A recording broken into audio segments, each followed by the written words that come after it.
Okay, recording has started. So what this meeting is, for those who are just catching up, the Legislative Committee of the 911 Advisory Task Force drafted a letter, and they voted and approved this letter, which is a position statement regarding the NG 911 grant program provisions that are in the Lift America Act. The Lift America Act of 2021 is the big $1.9 trillion infrastructure bill that is currently being considered by Congress. There is a good chance that the bill is going to be changed significantly, or possibly even replaced with another bill before it goes forward in Congress. But even if that happens, getting on the record what the 911 community in Colorado thinks about the NG 911 grant provision is important, because that provision may end up getting taken out and run as a separate bill, even if it's not part of the infrastructure bill.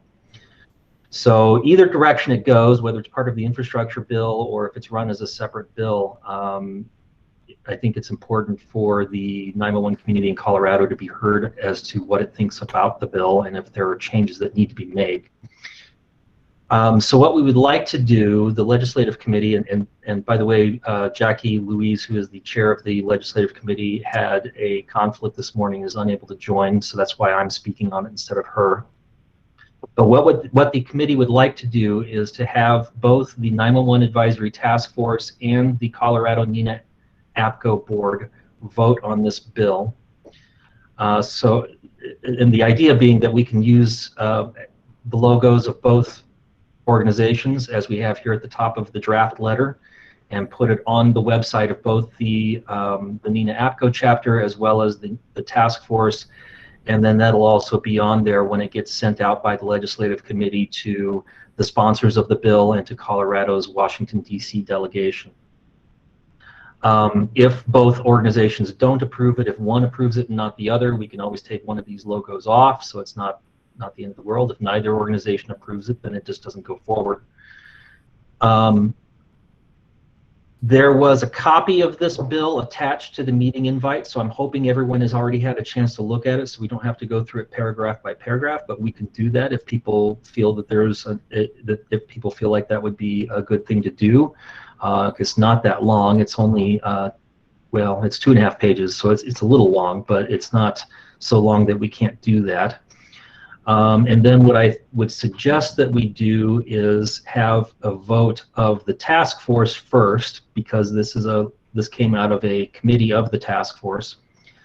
And then after the task force votes on it, ask the NENA APCO board members that are on the call to vote on it.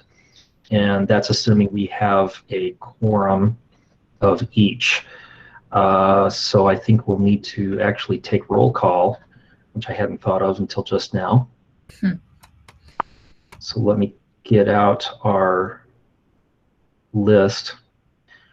Well, first of all, before we get to that, because we don't need to take roll call until we're ready to take a vote, does anybody have any thoughts or suggestions for changes? This is the version that came out of the Legislative Committee and was approved by the Legislative Committee, but before the full organization votes on it, we can consider additional changes.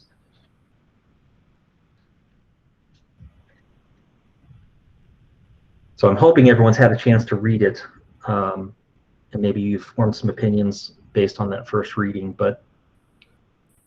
And if it would be, if the group thinks it would be worthwhile, we can just go through paragraph by paragraph, but I'm hoping we don't have to do that for the sake of time. Hey, Daryl, this is Raylene. Would you just go a little bit more in depth on the removing the creation of a nationwide next generation 911 security operations center? Sure. So, and what I'll do, I'll go ahead and summarize the main points. So the main points are that one, the Legislative Committee, and by extension, if we vote yes on this today from both organizations, the task force and the NENA APCO chapter, by voting yes on this, you are approving this statement which says that we support the Lift America Act, particularly Section 15,001, which is where the Next Generation 911 grant program is. It creates a $15 billion federal grant program for further deployment of Next Generation 911. That is by far the largest federal grant program that would ever have been created for 911 in the country. But that we also support making some additional changes to the bill. We're not opposed to the bill, but we want to see some changes in the bill.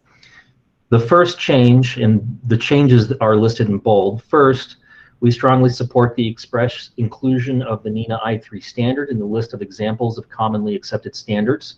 So in the legislation, there is a definition of commonly accepted standard. And the reason why it's important is that the bill says that states have to adhere by commonly accepted standards in their next generation 911 systems in order to be eligible for grant funds. And then the definition of commonly accepted standards lists a number of different standards regarding 911. Some of them are only tangentially related to 911. But the most common standard that's being used out there for next generation 911, which is the NENA I3 standard, isn't in that list. And it does say the list includes but is not limited to, and then gives those items. So you could say that NENA I3 isn't excluded from that list because of the way that it's worded, but the legislative committee believes that it is important that the NENA I3 standard be included in that list because it is the most commonly used standard nationwide by states and sub-state agencies that are implementing next generation 911. The second change that was recommended by the legislative committee was to remove the creation of a next generation 911 security operations center. So the bill proposes creating a national security operations center that would monitor and help intervene on security intrusions on next generation 911 networks. But the bill doesn't go into very much, it really doesn't go into any detail beyond that. So it's unclear, does that mean that the companies like Lumen, who provides our EZNet, would have to run all of their traffic through that security operations center? Would the security operations center be more of a resource center for state and sub-state organizations that have EZNets to help them be more secure? If that's the case, then what is it doing that's different than the organization that's already set up for that, which is the Cybersecurity Information Security Administration under Homeland Security? And there's no funding for it in the bill. So it calls for this organization to be created and set up, but doesn't provide any funding for the ongoing operation of that center. So for those reasons, the legislative committee is recommending removing that provision from the bill, and possibly doing it as a separate bill where it can be fleshed out better. And then third, the committee recommended that the creation of a National 911 Advisory Board be removed. So the bill calls for the creation of a new National 911 Advisory Board that would essentially oversee the grant process and would be determining whether or not grant applications are eligible for funding or not, and then potentially continuing on beyond that to advise the National 911 Office on a number of other 911 related issues.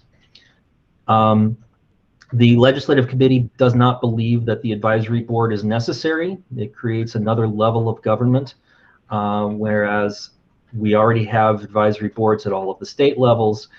And regarding the grant process itself, when the grant program is approved by Congress, the next thing that will have to happen is that the National Highway Transportation Administration, Highway Transportation Safety Administration, and NTIA, or the National Telecommunications Information Administration, would then have to issue rules for how that grant program will be run. And during that rulemaking process, there will be lots of opportunity, like there was in this current grant program we're currently involved in. There will be lots of opportunity for the states to weigh in on that. The bill also says that the advisory board would appoint people to the Security Operations Center that I mentioned earlier, which didn't make any sense to the members of the legislative committee. If you're hiring people to run a security operations center, those should be people who are hired for their expertise, not appointed by a board. So we recommended that the creation of the board be removed from the legislation, but went further than that and said, if you do keep the board, we recommend that the composition of the board be changed, because currently the board would have 12 members, I think it is, or maybe 16. It's either three of, let me see if I can find it here. I don't remember if it's 16 members or 12 members, but however it was, it worked out that only 25% of the members would represent 911. And then the other members would represent in equal portions law enforcement, fire response, and EMS response. The legislative committee believed that Bruce said 16 members, so that's 4 each. So 4 911 members, 4 law enforcement, 4 fire, and 4 EMS. The legislative committee believed that a 911 advisory board should be made up mostly of 911 representatives. And so we recommended that if you do keep the board, the composition of that board should be changed to make it at least 50% 911 representatives. And the comment that was put in the letter was that it's hard to imagine a world where a national advisory board for any of the other first responder disciplines would be overwhelmingly staffed by representatives of 911 agencies. So flipping that around and saying a 911 board that's not majority represented by 911 experts doesn't make any sense. And then the other recommendation regarding the board is that the bill calls for the board to be exempt from FACA. FACA is the Federal Advisory Committee Act. And the purpose of that act, that federal act, is to make sure that federal advisory boards are transparent and open to the public. If there's anything that's Homeland Security related, that can still be redacted, but otherwise the meetings would still be open to the public, and the public would have knowledge on what the board is meeting about and what they're reporting on or advising on. And we didn't see that there's a valid reason for making the advisory board exempt from public scrutiny. So that's the high-level view of what's in the letter. If anybody wants more information about any of those things, I can go into those from the perspective of what the legislative committee talked about. But I'd be open for any questions that you have.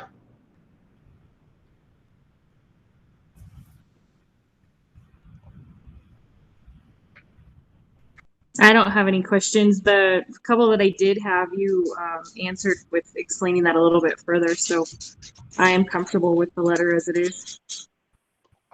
Okay. And Daryl, if we don't have a quorum, can we send it out to the membership for a vote? Yes, I believe we can. Yes, our bylaws do allow that. They do. Yep. Hey, Daryl. Yes. Daryl, any reason why? Did you get some sense as to why they wanted this to be exempted from the advisory committee? No, I don't. The bill calls for it, but it doesn't give any reason for it in the bill, and that's really all we have to go on.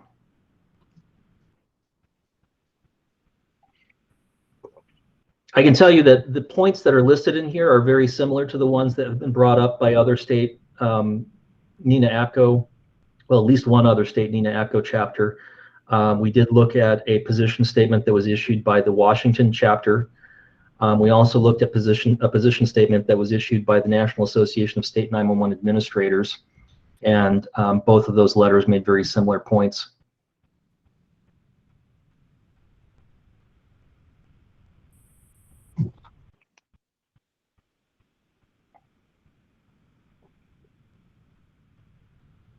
Any other questions or comments?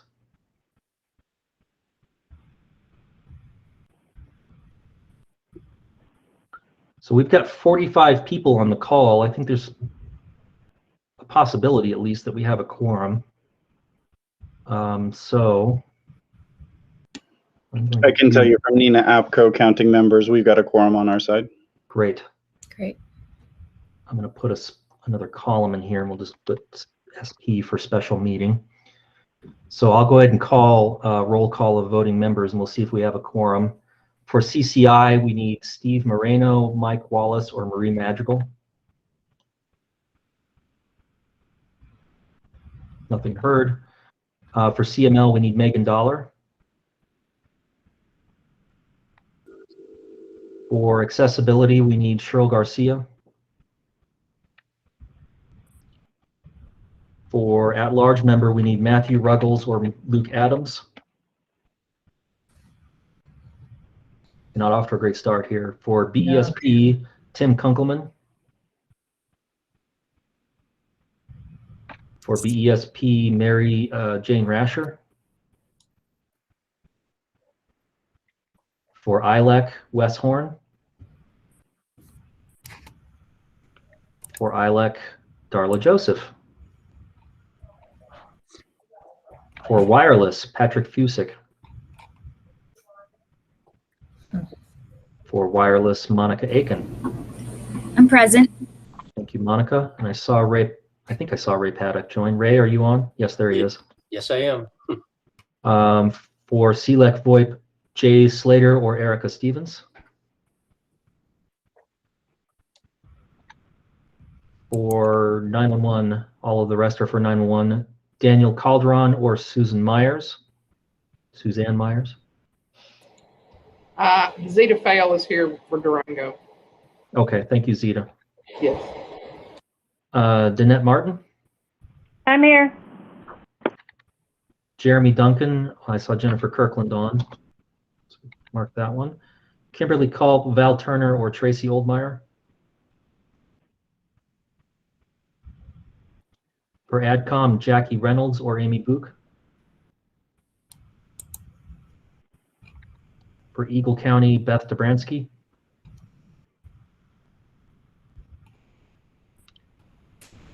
For Sterling, Felicia Librand or Paula Nall.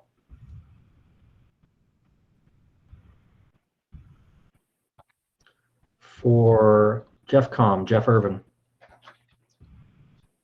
JCCA. Or JCCA, yeah. Yeah.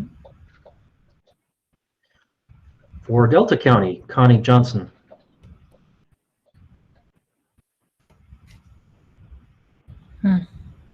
For Douglas County, Deanie Shin or Shannon Brand. Shannon Brand's here. And Deanie. Thank you. For Denver 911, Andrew Dameron or Jennifer Schwartz. Andrew's here. Thank you, Andrew. And Vicki Pickett is here. For City of Aurora, Tina Bonetta or Scott Newman. Tina's here. And so is Scott. Thank you. For Thornton 911, Brandy Seaton or Sean Shear. Brandy's here. Thank you, Brandy. For Westco, Mandy Stolzheimer or Matt Gage. Mandy's here. Thank you, Mandy. And I know Carl Stevens is here. For Boulder or Bretza, Patty West or Christine Mason. Yeah, Patty's on. Thank you, Patty. I don't think we have a quorum, but let me copy these calculations over and, well, that's not right.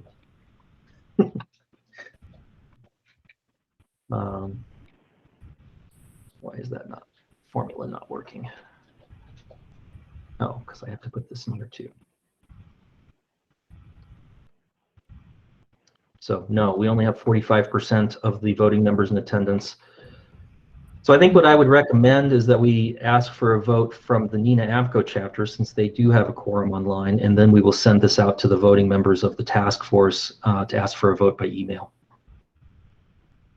And the reason why we're doing it as a special meeting, by the way, instead of just waiting until our next meeting, is we don't know when this bill is going to move forward or if it will. But if it does, it could move forward at any moment. So there was a sense of urgency on getting this position statement to the sponsors of the bill.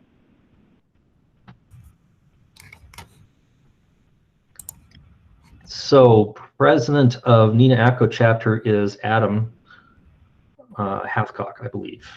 Adam, is that right? Are you president? Okay. So what I would ask, since we can ask one more time if people have questions or comments on the letter itself. And then if they don't, I would suggest that maybe you should call a vote of the NENA APCO chapter members that are on the call.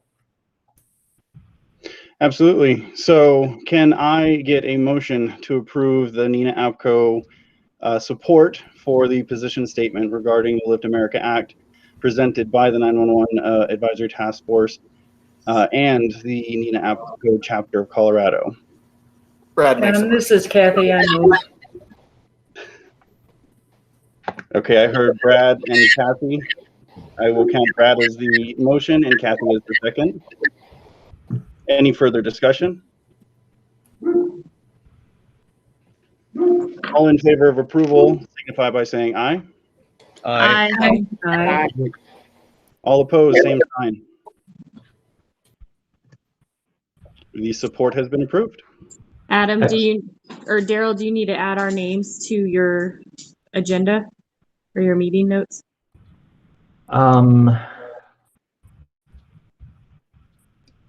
I think probably the easiest way to do that,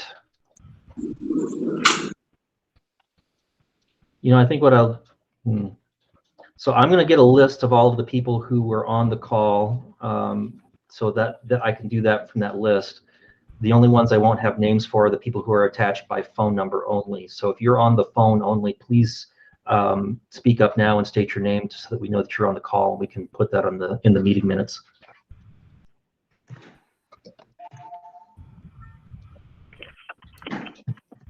Daryl, Becky Tomaski from Loveland is on the call.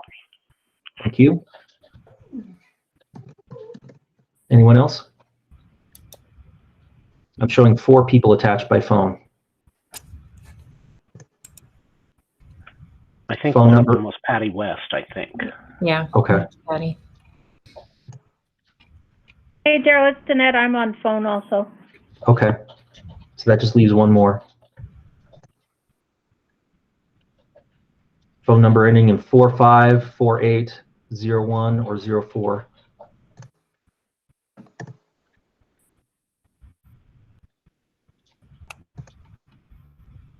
Okay, we'll just have one mystery guest on the minutes. So that's it. Since we don't have a quorum for the task force to vote, I'll send it out by email to the task force with Carl's approval. And I think we're done for today, unless anybody has any closing comments they would like to give. This is Carl. I think everybody that worked on that letter, I think it was well done. Thank you, Carl. Yeah, great job. Thank you. I'll pass that on to Jackie Louise as well. All right. Well, thanks, everybody. Have a good day. Thanks, Daryl, for reviewing that. Take care. Have a good day, everybody. Bye.